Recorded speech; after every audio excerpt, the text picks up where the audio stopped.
Sa ibang bansa po, ang ginagawa po nila, dahil nga po it will take some time bago madala sa pumping stations natin itong ganitong volume ng tubig, ay kina-capture muna po, ini-store sa ilalim ng lupa, then i-release po yan pagkatapos po ng malakas na pag-ulan.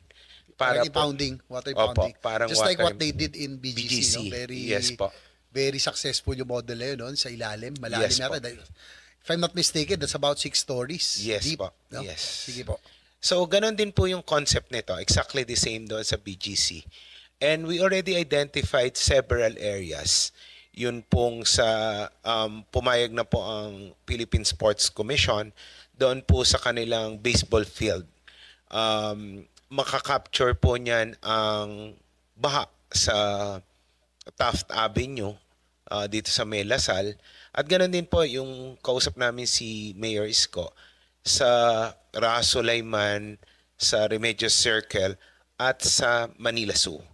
Ganon din po kausap po namin ang National Parks. Doon po sa kanilang Children's Park ay nagbibigay po sila ng mahigit 1 hektaryang lupa kung saan pwedeng maglagay nito para po makapture naman yung baha doon sa may Calao Taft area. At marami pa pong nagbo-volunteer. In fact, kausap din po namin ang Aguinaldo. Yan po ang magka-capture naman po nung baha dito po sa may White Plains area. Kagandahan po nito, kausap din namin po ang MWSS.